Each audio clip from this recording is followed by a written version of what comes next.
That passage that we read just a moment ago, I'd like for us to reflect our thoughts for just a few moments. And just so you know, this is a chapel that we are recording, and it's specifically designed for the Master of Divinity program.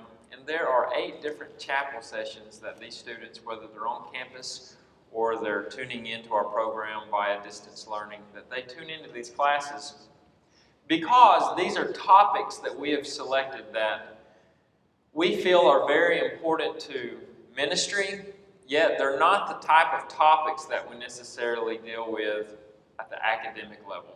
There's like we test on it.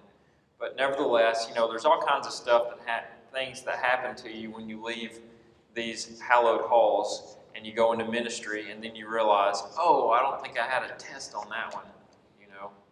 This is one of those topics. And the topic today has to do, it's called the catcher in the rye, and it has to do with leaving here and going out to save the world and save souls, and yet forgetting about our family along the way. So I have just a thought or two that I hope will encourage you on this subject. There was a book that came out in 1951. J.D. Salinger wrote a book called Catcher in the Rye. Catcher in the Rye. And it was the meaning of the name Catcher in the Rye. It's always stuck out to me ever since I read that book. It's a fascinating book, and in fact, it's had a very popular acceptance and reception, where it's in many ways summarized teenage angst and rebellion. And in fact, in recent years, there's been a lot of kickback to it. There's been a lot of book bannings of it. It's been printed in just about every language in the known world. And it's been banned because it has to do with situations that are very sensitive, that have come up in recent years related to shootings and whatnot. That's not what I'm wanting to talk about today. I'm wanting to talk about the name Catcher in the Rye. That comes from a Robert Burns poem. You could actually trace it back. So this idea floats throughout the book, but it's finally in chapter 22 of the book, after brief allusions earlier in the book, that Holden Caulfield actually explicitly talks about it. Here's what he says. He says, anyway, I keep picturing all these little kids playing some game in this big field of rye and all. Thousands of little kids, and nobody's around. Nobody big, except me. And I'm standing on the edge of some crazy cliff. What I have to do, I have to catch everybody if they start to go over the cliff. If they're running and they don't look where they're going, I have to come out from somewhere and catch them. That's all I do all day. I'd just be the catcher in the rye and all. I know it's crazy, but that's the only thing I'd really like to do. I know it's crazy. There's the quote from chapter 22. And that quote fascinates me at several levels because in one way or another, in many respects, what oftentimes happens when you get into ministry, there are situations that come along where people in very desperate situations begin to lean upon you, and you help them. And when you do succeed, you're the catcher in the rye. You stop them from going off the cliff. It's extremely rewarding. It's extremely rewarding in some ways. I'm hesitant to use this word, so I hope you will not nuance this too heavily. It's a little bit addictive. You like it. There's a sense of enjoyment from it. And not only that, but here's the positive side of it. It gives you a sense of purpose. You feel that sense of purpose. I don't know if you've ever done any type of disaster work, but disaster work, cleanup, that type of thing, it's extremely rewarding. And it's usually very straightforward. It's as simple as we get up and we hand people bottles of water. Just the clarity of it is refreshing in some ways. And you're doing something good. There's no thinking about it. You don't have to process what you've done. You've handed people bottles of water. But also at the same time, while we could get into this little quote here in the name of the book at several different levels from the point of view of literature, it also has to do with, the the loss of innocence, and this guy's here. He's the one who's actually protecting all these kids, and he just loves it. He just loves that sensation. But what happens in ministry oftentimes is that we start spinning plates in ministry. And there's an episode of The Office. I don't know if you are Office watchers. You don't have to raise your hand. But I've never actually gone through all of them, and so I decided I would watch them. And I'm near the very end, and there's this one episode where a guy starts to juggle, but he's actually fake juggling. Okay, and I thought, what a better way to demonstrate spinning plates or juggling than to spin plates or juggle. But you know what the problem is I can't actually spin plates and I can't juggle. So you have to pretend I'm up here juggling. I've got 3 balls in my hands, just like the guy in The Office. Give me a fourth, throw me a fourth, and I'll catch it, and I've got them all going here. What happens when you get up to 5 or 6? If you can't juggle 6 balls and somebody casts you the 6th ball, what's going to happen? You do what? You drop all of them. That's exactly right. You drop all of them. And that's the problem with the scenario in Catcher in the Rye, isn't it? If there really is 1,000 kids playing in a rye field, what happens when 3 kids run towards the cliff? What happens then? We have a passage of Scripture that we read where I want to anchor our thoughts and continue to bring this full circle so that I can find the problem and also to find a solution for you. So go over to Mark, if you have a Bible. And I'm going to read this passage and one other one. Mark chapter 3, 31 to 35. There came then his brethren and his mother. Literally, his brothers and his mother show up. And standing without, sent unto him, calling him. And the multitude sat about him, and they said unto him, Behold, thy mother and thy brethren without seek for thee. And he answered them, saying, Who is my mother or my brethren? And he looked round about on them which sat about him, and said, Behold, my mother and my brethren.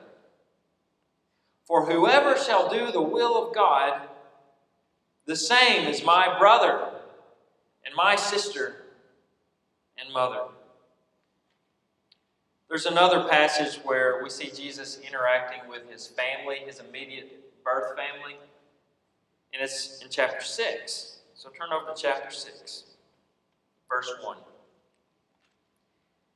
And he went out from thence and came into his own country, and his disciples followed him. And when the Sabbath day was come, he began to teach in the synagogue, and many hearing him were astonished, saying, From whence hath this man these things? And what wisdom is this which is given unto him, that even such mighty works are wrought by his hands? Notice verse 3. Is not this the carpenter, the son of Mary, the brother of James and Joseph, and of Judah and Simon? And are not his sisters here with us? And they were offended at him. But Jesus said unto them, A prophet is not without honor, but in his own country, and among his own kin, and in his own house. And he could there do no mighty work, save that he laid his hands upon a few sick folk and healed them. And he marveled because of their unbelief. And he went round about the villages teaching. 2 passages that deal specifically with Jesus' family. And generally speaking, you read these passages, and these are the ones that on your first reading you go, wow, that's sharp. What a sharp stick he's poking his family. Right? You know, that second passage has always caught my attention because I have 2 brothers and 1 sister. And notice the sisters of Jesus, their names are not mentioned there, so I can use my imagination on what their names might have been. But the other ones, it says James and Joseph, which is another form of Joseph, and then Judas, and then Simon. And I thought about it. My sister's the oldest, and then I have 2 older brothers. My oldest brother, his name is James. We call him Jamie. And then And the next brother is Joey, but it's really Joseph. And I just kind of thought about it. I was like, boy, I'm glad my parents stopped right there. I'd sure hate to have been Judas. But seriously, that name was not taboo back then. And these were his brothers, his real brothers, and his sisters, and his mother, and they show up. And Jesus basically says, I'm not going to have a hearing with them. You folks are my brothers and my sisters. Boy, that's harsh, Jesus. That's kind of our reading of it. And then sometimes when we become emboldened into ministry, we take passages like this and we read them and we use these passages to justify our own pushback against family. And we also use it to justify our negligence of family. And oftentimes what ends up happening is we become so busy saving the world that we don't take the time for family. And then lo and behold, we get to quote Jesus to back it up. Because Jesus was so busy saving the world that he was pushing back on his family, right? Now, I don't want you to mishear me. We don't actually have control over our family. We don't have control over our parents. We don't have control of our spouses. We don't have control of our children or our grandchildren.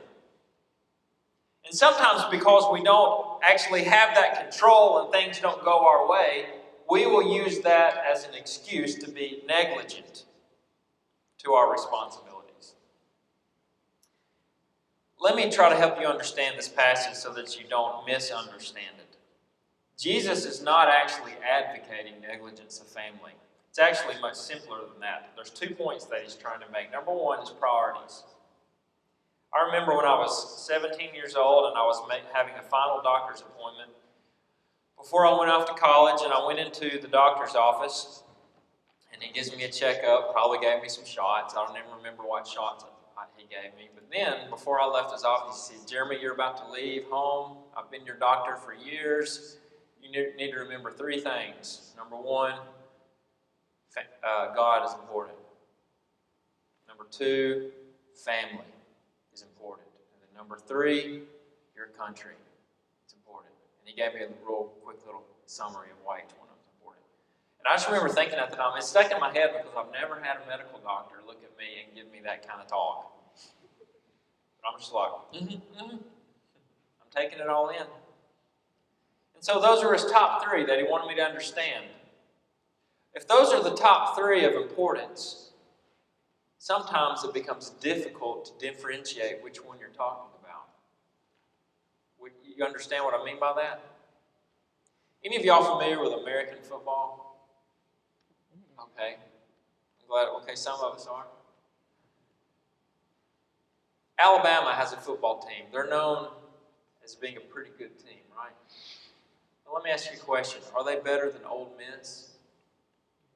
I don't care if you're an Ole Miss fan. Just, are they better or not? They are. They are. What about Clemson? There we go. That's the response I was looking for. Now, our pride would say, if you're an Alabama fan, Alabama's better. But that's debatable, isn't it? So the better the teams are matched, the more difficult it is to differentiate which one is the best. And when Jesus makes these statements about his family, it is a given fact that there is nothing more important in the whole world than your family. So is Jesus tearing family down? No, he's saying you need to understand your priorities. God first, then family. Family is obviously extremely important, but not above God. And so this is a difficult teaching because oftentimes in our life, it's these types of differentiations that we have the most trouble sorting out, right? When they're that close. Jesus is actually offering a teaching that's not tearing his family down, but it's actually trying to say, you need to get your priorities straight. So it's not against family at all. And in case there's any misconceptions about this, you need to remember that his mother was standing at the foot of the cross. tail end of the story. And Jesus, as his duty to family, is making sure that the beloved disciple will care for her after he's gone. And in fact, if church tradition is right, John does this, even past the point of the destruction of Jerusalem in 70, and as history tells us, they moved on to Ephesus, and John moved with her and took care of Jesus' mother because Jesus wasn't there to do it, and he cared about family. Are y'all understanding what I'm saying here? So it's about priorities, and number two, as relates to priorities, it's about balance, learning to balance your life out. And one of the things that ministers have a very difficult time, in fact, people in general have difficulty with, is they're spinning plates, and they can do 3 plates, and they're doing it well, and so they add a 4th. Oh, I can add a 4th. I can put another one over here. And then they add a 5th, and all of a sudden, it all falls, you see? That happens. And every semester, as we're beginning new semesters, incoming students will ask me, should I take 1 class, 2 classes, or 3 classes? And my first class to them is, okay, the first thing I say back to them is, tell me a little bit about your life. Are you married? Are you single? Do you have kids? What kind of job do you have? And basically, what am I doing? Well, if you're going to add school into your life, which is another spinning plate, what other plates are you already spinning? Because if you don't take stock of this, you're not going to stay balanced. And what will happen is all the plates are going to fall. And the last thing that I want you to notice about these passages, and as we're thinking about this, Jesus' teachings are really trying to emphasize the importance of trusting God. That's really what the teaching is about. It's not anti-family. It's actually pro-God. Trusting God. Because here's what's going to happen in your life at different points, or it may happen in your life. You're going to go through very difficult situations at different points in your life. And at different times and in different places, you're going to reach out to people, friends or family members, to help you to get through a tight spot. But without a doubt, what you don't need to be thinking in your mind is, my friend or my family got me through this tight spot. Who got you through it? God got you through it. Because you will experience situations in which there will be no friends and no family to get you through. And then what are you left with? If you have your trust in God, you'll get through that one too. But if you don't, you'll say, everyone has abandoned me. You see what I'm saying? That's what these teachings are about. It's about faith and trust. Let me close with a story. Because what I'm trying to encourage you to do is, number one, get your priorities straight. Number two, I want you to learn balance and put a lot of thought into it in your life. And number three, I want you to learn to trust God. That's really crucial for your ministry. And if you will do that, you're going to learn to balance your family and your ministry and never confuse the two. You're not going to end up in a situation where you're neglecting people that don't need to be neglected in your life because you're so busy in this amazing Bible study and saving the world, you see. There was a preacher, I was probably about 10 years old when I heard this sermon. You know, I don't know how many sermons you remember from when you were 10 years old. Are you with me now? This is one of them that I remember, okay? So it stuck out to me. And this preacher, he got up there and he gave his whole sermon. And see, I don't have time to do that. And then he got to the end. And he told a story. And the story centered upon a rite of passage in America. Oh, it's so important. It's called the Pinewood Derby. Okay. You know, the Pinewood Derby is a little bitty car race, in case you don't know, where you make these little bitty wooden cars and you put wheels on it. And it's part of Cub Scouts. And everybody gets together, the Cub Scouts, and these little kids who cannot make a car on their own, they need help, and they race their cars, you know. And I did the Pinewood Derby with my son for about 4 years in a row, and I was one of the Cub Masters. And because of the story that I'm telling you now, on the night of the Pinewood Derby, we would have record attendance. It was like homecoming at church. It was like Easter Sunday. All of the dads who had felt like they had been negligent in every aspect of their parenting were not going to miss the Pinewood Derby. I mean, this is like the one thing they can pin on their wall that says, see, I was there, I was dad. So we'd have a little station in the back of the room with saws and drills and sandpaper, because sure enough, these dads would be showing up with a box of wood and saying, okay, I need to make my car, what do I do? We'd say, okay, there's the construction corner. Just head right back there, and you and your son can make your car, and if you'll hurry in the next 3 minutes and 47 seconds, you'll have time to get your car into the race. You know. Well, this preacher, he was a very effective preacher, very effective. Good speaker, good personal worker. He did some amazing ministry in this area, a lot of the prisons, and just fabulous stuff. I can tell you story after story. But as he's given this sermon, he comes to the end of it. He starts to talk about the Pinewood Derby. He said he'd come home after a hard day's work of visitations and sermon preparation and talking to members about this or that and keeping the church from being pulled apart because of dissension amongst the brethren. And he would come home and he would be tired, and it would be close to dinner time, and his son would run up to him with a little block of wood and say, Daddy, Daddy, Daddy, can we work on the Pinewood Derby car? He would say, son, I am tired, I'm worn out, let's do it tomorrow, okay? Day after day after day, this happened. And lo and behold, a Thursday afternoon came along, and a situation came up at church. And he couldn't come home in time for dinner, so he calls his wife quickly and just says, hey, honey, I don't have time to talk. She's trying to interrupt him. He says, not now. We're in a serious situation here that has to be dealt with. And he says, just tell me later. Write a note. And he finishes working with the family there at the church building. Everything gets worked up. He puts a bow on it. He goes home. He feels satisfied with his ministry. And there he arrives at the house. And there's his son sitting in the living room floor bawling. Crying, just crying and crying and crying. He doesn't know why. Zoe asks him. His son shows him his block of wood, completely uncrafted except for his own abilities as a third grader.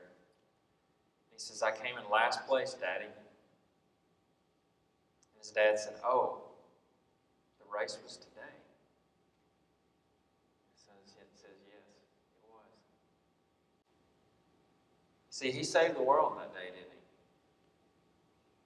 And the one thing that God had put into his hands, delicately placed in his hands, he didn't take the time to save it. You see, priorities are important. We need to remember that. God gives you family. God gives you friends for a reason, with purpose. And make sure that you keep your priorities in order.